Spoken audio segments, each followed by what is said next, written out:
Hello everyone, Assalamualaikum. When what you hold on to is strong, you too become strong.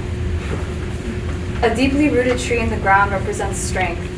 By definition, its foundation is able to withstand strong gusts of wind, overcome the test of the elements, and remain firm. It's stable, it's resilient, and often grows to old age. But when a great calamity strikes it right off its grounding, stability is lost. The strength that was once there shatters abruptly onto the ground. The cool shade that its presence once provided vanishes. With time, the fruits it shared with the world meld with the earth and are only a memory. When I lost someone who I considered to be a sister this past year, I realized that my whole world was shaken up. I lost the sweet fruits of a loving friendship with Yasmin. The warm hugs, hours of laughter, and dreams of growing up and somehow aligning our lives so that our future kids would have each other to grow up with. The coolness I felt in my heart while in her presence was replaced with the fiery rage of the world.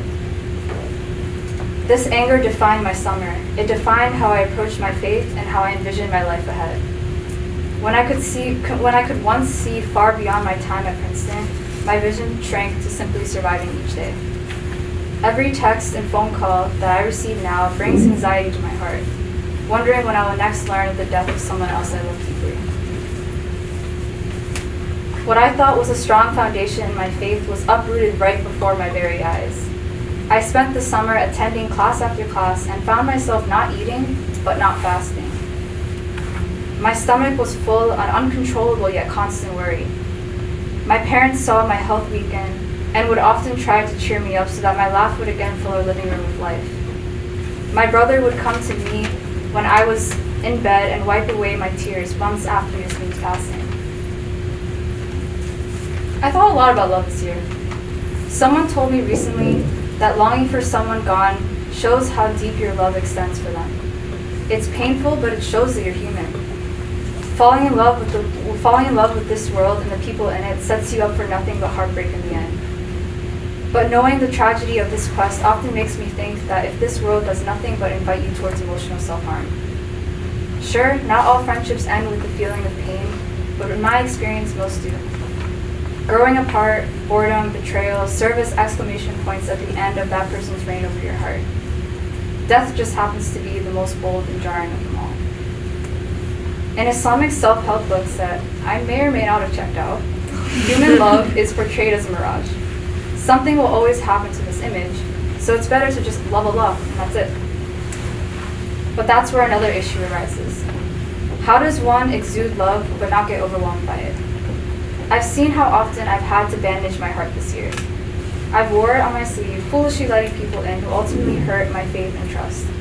And even someone who quite literally had the purest heart left me feeling broken. I sit in my classes now and often think of what could have been. How I can't even walk by Whitman College without holding back tears, or think ahead to graduation knowing that someone who I thought would once be my walking partner is not here. My heart can't take it anymore. I catch myself being unable to fall asleep for hours, struggling to understand my classes, or canceling on friends because I'm too overwhelmed. Yes, with hardship comes ease, but I am often left wondering when will the hardship end. Allah tests us with periods in our lives where there are seemingly no great trials.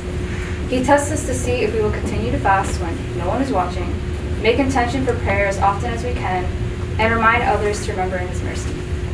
It's His greater plan. Hardship equals lessons, therefore I need to be taught a lesson. And to be fair, I have noticed how much I've grown since. I'm better able to speak truth from the depth of my heart, and better able to speak my feelings to those who need to hear them. It's taught me that even though I felt so much pain this year, I'm still able to push on. I'm in the process of reteaching myself Islam. Through this, I'm straightening a tree bent by the harsh winds of life, hoping to find stability yet again.